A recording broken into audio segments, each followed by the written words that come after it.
19. Alléluia. Gloire soit rendue à Jésus. Gloire soit rendue à Jésus. Je viens d'un programme de retraite des femmes de Sion, ici à Abidjan.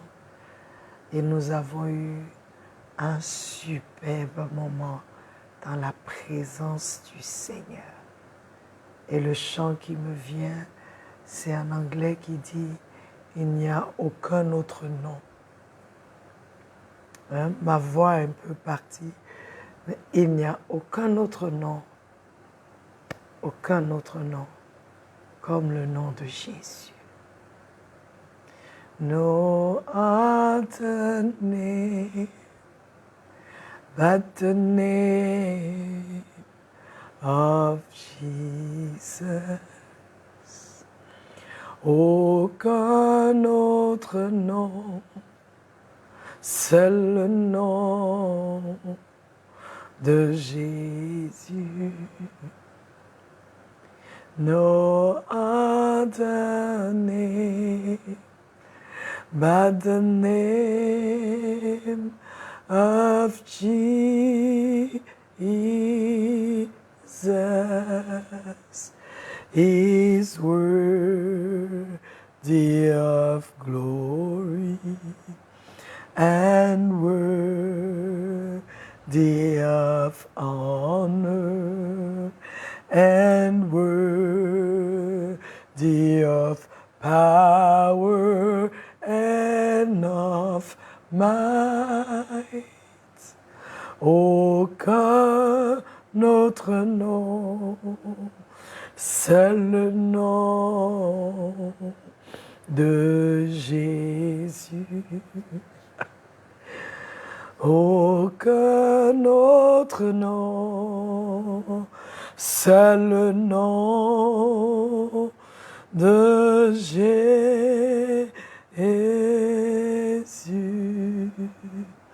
Il est digne de gloire et digne d'être honoré et digne de puissance et de force. Peuple de Dieu, c'est le seul nom que tu peux invoquer dans ton passé et détruire ce qui a été fait dans ton passé, qui te proclame, qui te poursuit. C'est le seul nom. C'est le seul nom qui peut te délivrer de l'esclavage, du péché. C'est le seul nom. En son nom, en son nom, en son nom, les miracles sont possibles. En son nom, la délivrance est possible. En son nom, les morts sont ressuscités. Il n'y a aucun autre nom. Seul le nom de Jésus arrive à faire toutes ces choses. Aucun autre nom, seul le nom de Jésus. Oui, peuple de Dieu. Ça dit, je viens de ce programme et je me rends compte encore que c'est un privilège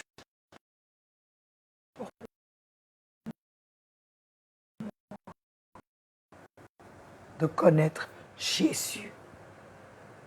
C'est un rencontrer. C'est un privilège pour moi de l'avoir reçu, d'avoir cru au rapport qui m'a été annoncé. C'est un privilège. J'espère que c'est aussi un privilège pour peut-être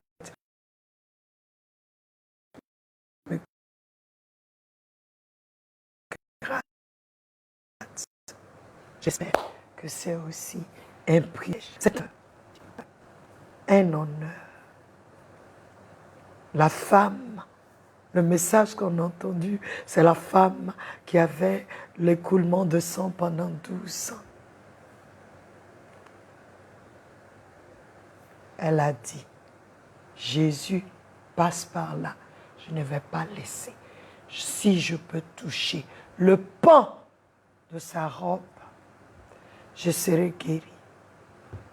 Seulement le pan de sa robe. Parce que la Bible dit, il vient avec dans ses ailes la guérison. Et le pan, c'est le châle que vous voyez avec les Juifs qui portent, et il y a plein de trucs. C'est ça, la femme a touché. Peuple de Dieu, seul Jésus. Ce n'est pas une fable, ce n'est pas une légende, c'est la vérité. Seul Jésus peut te délivrer. Seul Jésus peut te libérer. Seul Jésus peut te donner la vie. Seul Jésus. Cours vers Jésus. Invoque Jésus. Crois en Jésus et tu seras sauvé. Alléluia. Aucun autre nom, c'est le nom de Jésus.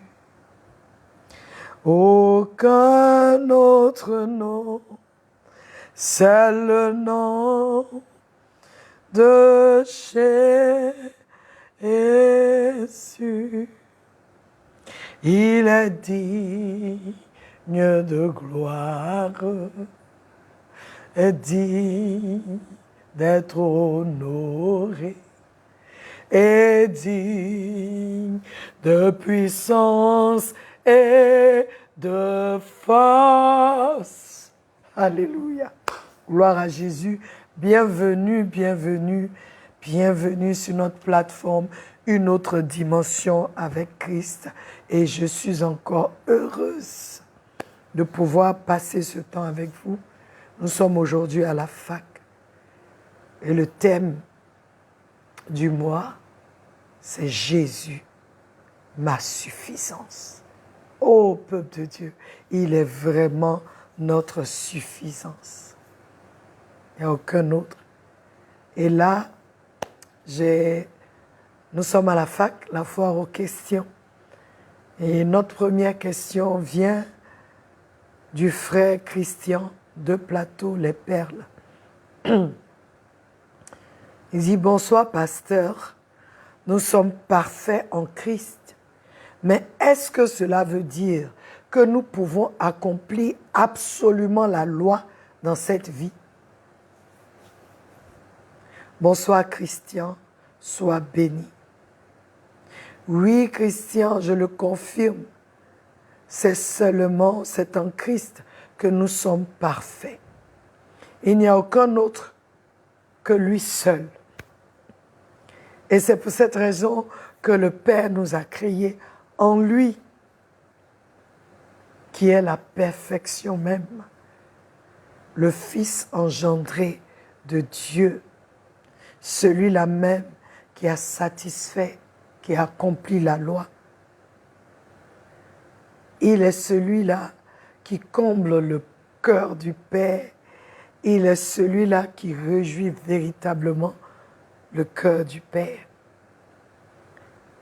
Christ est aussi le témoin fidèle du Père. Christian, celui qui est en Christ n'a pas besoin d'accomplir une quelconque loi, car Christ l'a déjà fait. Christ a déjà accompli la loi. Galates 2:20 nous dit, « Je suis crucifié avec Christ, cependant je vis. Non pas moi-même, mais Christ vit en moi. Et la vie que je vis maintenant dans la chair, je la vis par la foi du Fils de Dieu qui m'a aimé et s'est donné lui-même pour moi. » Tout ce qui concerne la loi, Christ en moi, en toi, l'a déjà accompli. Il l'a déjà fait. Et toi et moi ne vivons plus notre vie ancienne, nos vies anciennes, si nous sommes en Christ. Mais nous vivons la vie de Christ. Et cette vie est puissante car elle a vaincu la mort et le péché. Et comme je le dis souvent, nous sommes une nouvelle race, une race supérieure. Cette race indestructible, car c'est Christ lui-même qui l'a fait vivre. Mais pour celui qui n'est pas en Christ, c'est impossible d'accomplir la loi. Car c'est notre incapacité à faire, à obéir, à respecter la loi qui a fait que Christ est venu sur la terre pour nous délivrer, pour nous sauver. En Christ, nous sommes rendus parfaits. Nous sommes parfaits. Donc, il n'y a aucune loi que moi, je veuille accomplir. Je ne peux pas. Mais Christ en moi accomplit toute loi qui vient devant moi, qui m'est imposée ou qui est là. Et quand je parle de loi, je parle de la loi spirituelle. L'homme a péché et le salaire du péché, c'est la mort. Et Dieu dit, il est donné à l'homme de vivre une fois et après le jugement. Donc c'est ici que toi et moi, ou ceux qui m'écoutent, nous choisissons. C'est ici. Tu reçois Christ, tu reçois sa vie, et toi, tu ne vis plus. Mais c'est la vie de Christ qui règne en toi. Et cette vie a été éprouvée et elle a vaincu les ténèbres. Elle a vaincu le péché. Donc, je ne suis plus sous la loi.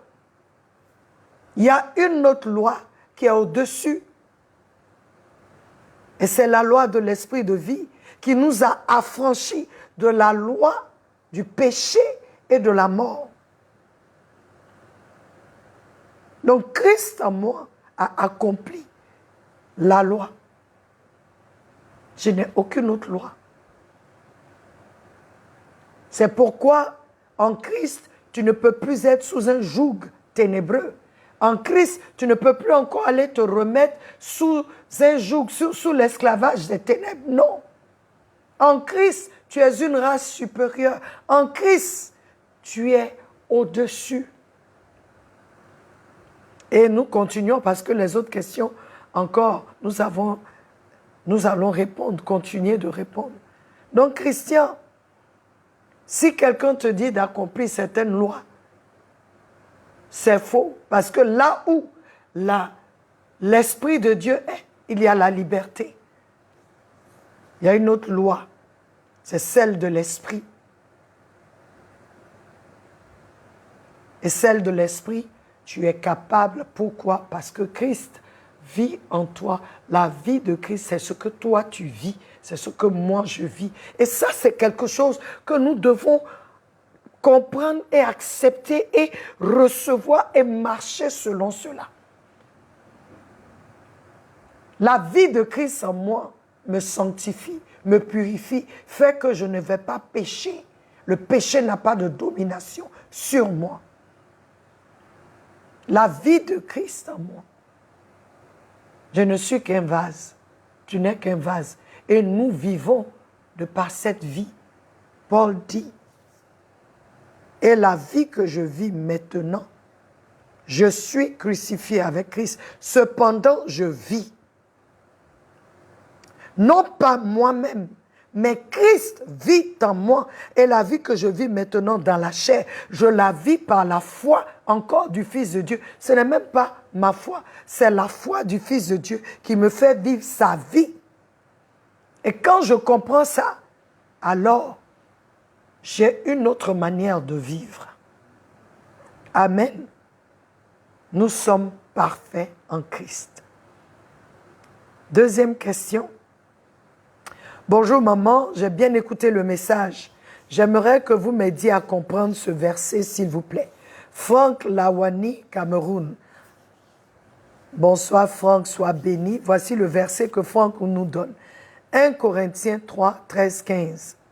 L'œuvre de chaque homme sera manifestée, car le jour la fera connaître, parce qu'elle sera révélée par le feu. Et le feu éprouvera de quelle façon est l'œuvre de chaque homme. Si l'œuvre qu'un homme a bâtie subsiste, il en recevra une récompense. Si l'œuvre d'un homme vient à être consumée, il en subira la perte, mais lui-même sera sauvé, toutefois comme par le feu.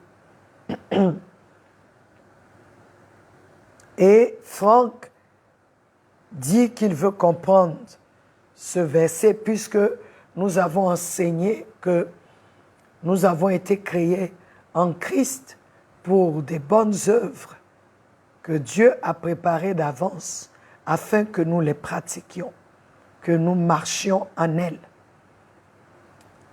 Alléluia, Franck, j'espère que ça va au Cameroun.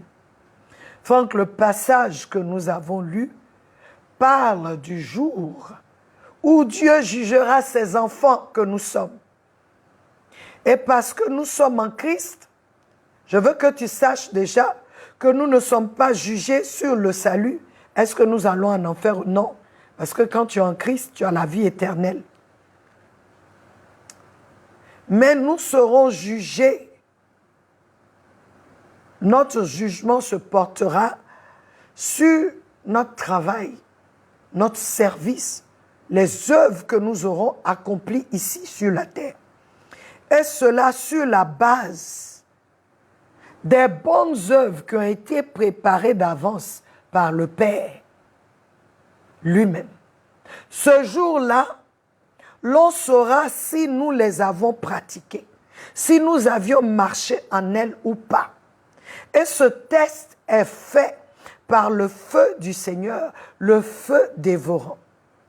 Et sachons que comment faire l'œuvre est très important. La manière dont tu pratiques est très importante. La manière dont tu mets en pratique l'œuvre qui a été préparée d'avance est très importante. Es-tu obéissant à la voix de Dieu? Es-tu soumis au Saint-Esprit ou fais-tu l'œuvre selon toi? Tout cela compte. Le jour du jugement, on regardera ce que tu as accompli. Disons, ce que je suis en train de faire actuellement. Le jour du jugement, ça sera devant Dieu. Est-ce que j'ai fait ce que Dieu voulait que je fasse? Déjà même, en faisant cette émission, est-ce que c'est parce que c'est Dieu qui veut que je la fasse ou bien c'est parce que je vois tout le monde sur le net que moi aussi je veux faire? Et je viens avec le nom de Dieu. Ça sera jugé. Le feu descendra sur notre dimension avec Christ. Et si une autre dimension avec Christ subsiste, et je crois qu'une autre dimension avec Christ va subsister, alors j'aurai une récompense. Mais si le feu consume, j'aurais perdu tout ce que j'ai fait.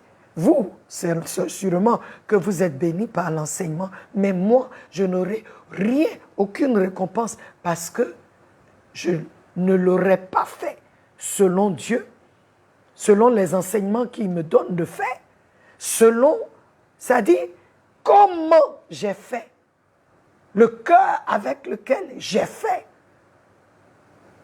Ma motivation sera très importante. Nos motivations sont très importantes. Est-ce pour nous faire voir? Est-ce pour nous bâtir une réputation à nous au lieu de vouloir voir Dieu se glorifier? Est-ce pour un but lucratif? Tout ceci comptera ce jour-là. Le zèle avec lequel nous faisons l'œuvre de Dieu, la passion avec laquelle nous faisons l'œuvre de Dieu, car il est écrit, maudit est celui qui fait l'œuvre de Dieu avec négligence.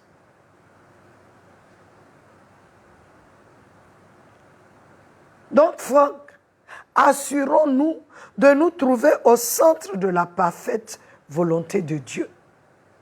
Assurons-nous que Christ en nous est formé et au contrôle de tout ce que nous faisons.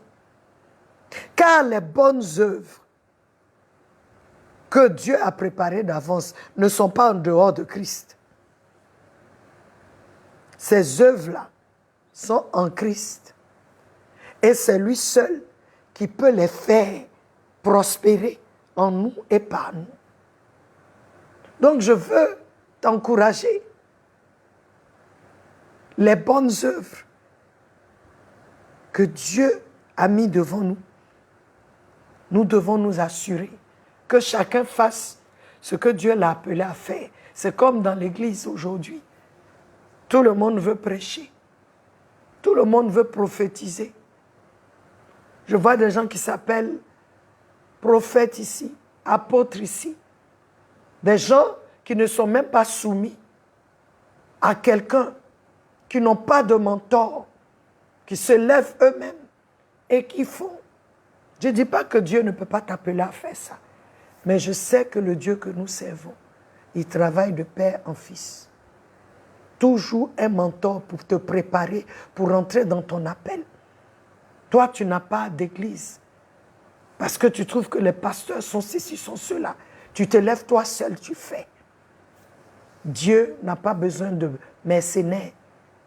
Dieu ne travaille pas avec les bâtards. Il travaille avec les fils. Je veux nous encourager. Nos bonnes œuvres seront testées. Merci encore, Franck. Ces œuvres seront testées. Mais ces œuvres ne sont pas en dehors de Christ. Ce sont les œuvres qui sont en Christ lui-même, que Dieu a déjà fait. Il y a un appel sur ta vie. Cherche à faire cet appel. Ne convoite pas l'appel de l'autre. Parce que tout ça, tu pourras faire l'autre. Mais quand nous allons arriver, le feu descendra sur chacun de nous. Pas nous, mais chacune de nos œuvres. Et on verra. Alléluia. Nous allons à la troisième question. Monsieur Diarra, il dit, les bonnes œuvres sont-elles nécessaires au salut? Bonsoir, Monsieur Diarra. Soyez bénis. Monsieur Diarra, pour vous répondre, je vais vous donner de lire le livre des Actes, chapitre 10, qui nous dit que Corneille était un homme pieux, mais religieux, parce qu'il ne connaissait pas Dieu. Il faisait des aumônes. Il était bon, mais il ne connaissait pas le Seigneur Jésus en tant que sauveur. Et Dieu a vu son cœur. Dieu a vu les actes qu'il posait. Dieu a envoyé un ange pour lui dire, Corneille, tes prières ont été attendues, tes aumônes sont devant Dieu. Mais voici ce qui te manque. Et Dieu, l'ange lui donna les directives à suivre. On fit envoyer Pierre qui lui annonça la bonne nouvelle, Jésus-Christ, le Sauveur. Je veux que tu saches que les bonnes œuvres sans Christ, les bonnes œuvres que les gens font, les charités, ils ne connaissent pas, ils rejettent Christ, ne peuvent pas être sauvés.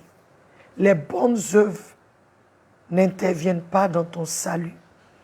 Éphésiens 2, 8 à 9 dit, « Car par grâce, vous êtes sauvés par la foi.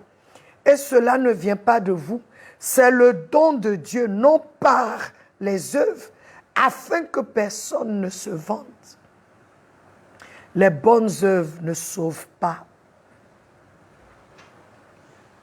C'est Christ. Le salut vient de Christ. Le sacrifice de Christ à la croix, c'est ce qui sauve.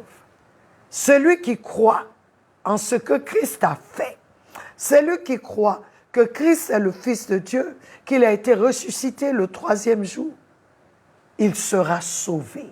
S'il croit dans son cœur et il confesse de sa bouche, il sera sauvé. On dit à tous ceux qui l'ont reçu, Jean chapitre 1 verset 12, à tous ceux qui l'ont reçu, il leur a donné le pouvoir de devenir fils de Dieu. Ça veut dire que si tu n'as pas reçu Christ, si tu ne crois pas en lui, tu n'es pas fils de Dieu, quelles que soient les bonnes œuvres que tu fais. Et selon ton cœur, Dieu enverra quelqu'un vers toi. Dieu fera un chemin pour que tu entendes la bonne nouvelle. Il le fera. C'est ce qui s'est passé avec Corneille. Les bonnes œuvres ne sont pas nécessaires au salut. Et je te donne un exemple. Les 2 bandits et Jésus à la croix. Jésus était au milieu de 2 malfaiteurs.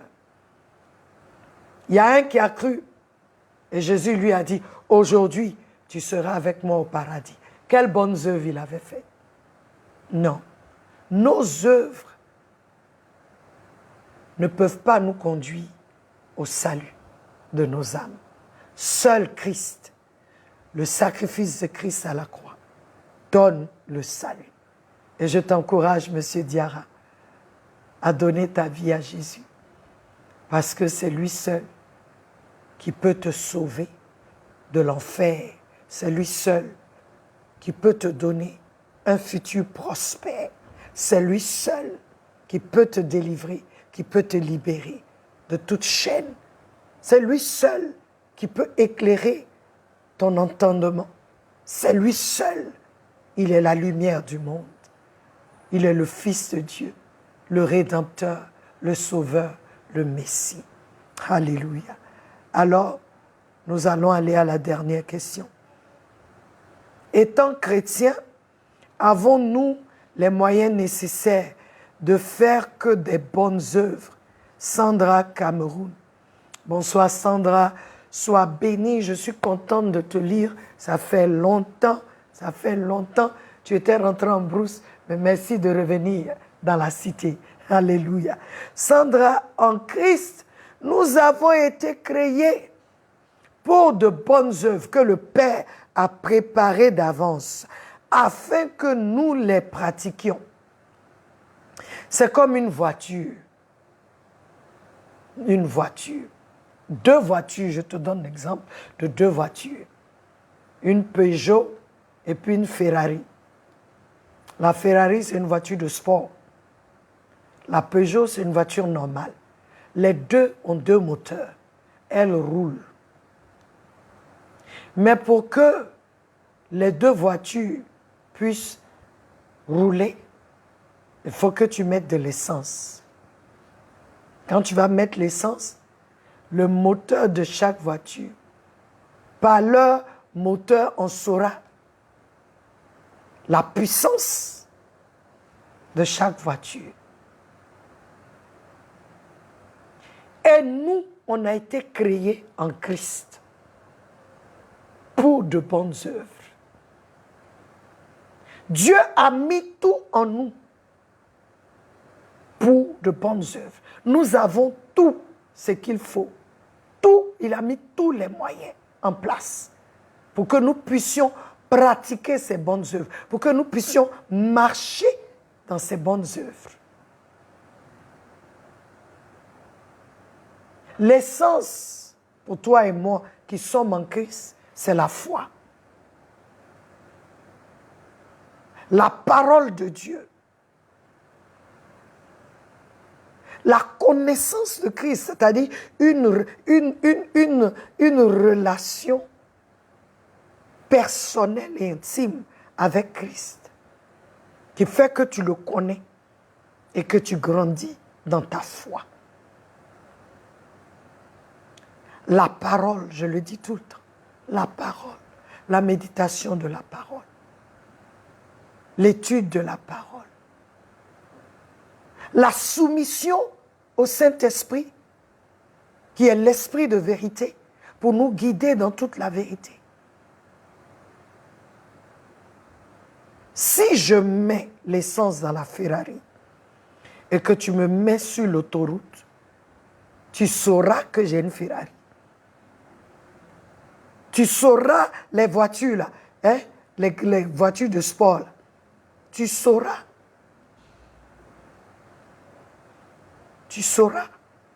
Parce que le moteur va se mettre, parce que j'ai donné ce qu'il faut. Ce n'est pas que je suis créé en Christ et je reste, j'attends que... Non, non, non. Il a tout mis en moi. Maintenant, c'est moi d'activer. C'est à moi d'activer tout ce qui est en moi, de croire et d'activer. J'ai tout, tu as tout, Sandra. Tous les moyens nécessaires pour faire des bonnes œuvres. Nous avons tout. Il n'y a plus... Dieu nous a créés en Christ parce que Christ est parfait. Et Christ a tout accompli. Et parce que sa vie en toi et en moi, alors tu peux aussi tout accomplir. Tu as tous les moyens.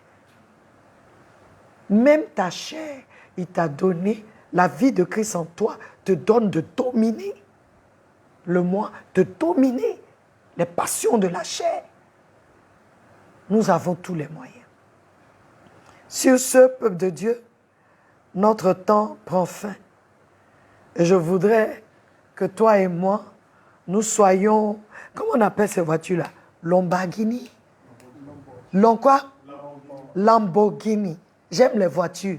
J'aime les voitures de sport. Parce que quand je conduis, si tu m'as mis sur l'autoroute, c'est parti. J'aime les voitures qui ont des moteurs. Tu mets ça sur l'autoroute, tu vois que la voiture part comme ça. Paf. C'est ce que le Seigneur veut avec nous. Le moteur qu'on a là, il n'y a pas deux. Alléluia. Le moteur qui est en nous là, il n'y a pas deux sur la terre. Il n'y a pas deux dans l'univers. C'est pourquoi nous sommes une race supérieure. Nous marchons dans un autre système. Nous marchons dans une autre loi. La loi de l'esprit de vie en Christ. C'est une loi qui est au-dessus de toute loi. La vie éternelle en nous, nous la vivons maintenant. Ce n'est pas quand tu meurs que tu vis, tu commences en toi maintenant. Le moteur qui est en nous, il est appelé the Holy Ghost.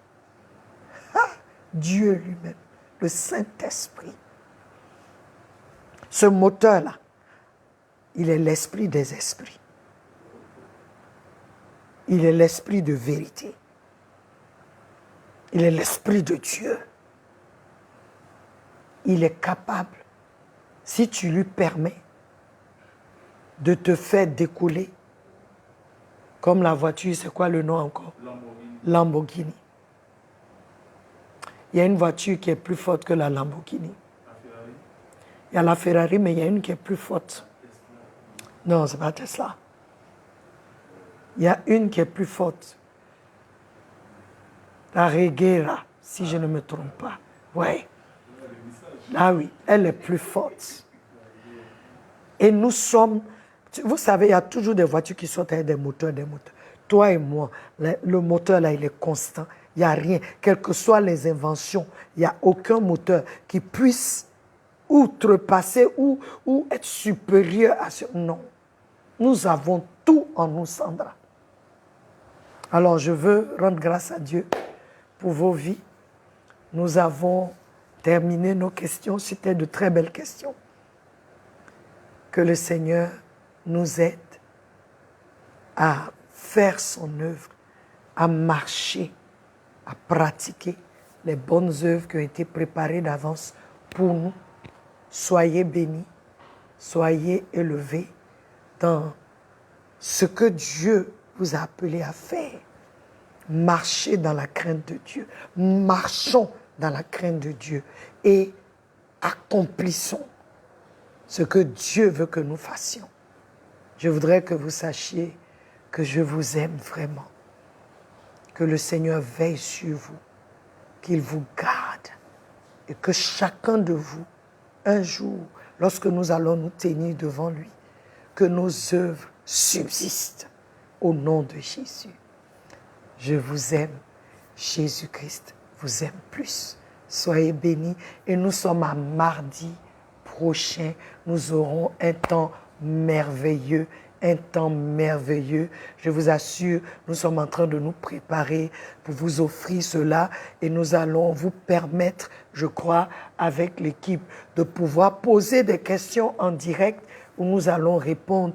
Nous allons avoir des gens ici avec lesquels nous allons parler de Jésus, ma suffisance. C'est là que prendra fin notre sujet. Il a pris 2 mois parce que c'est important.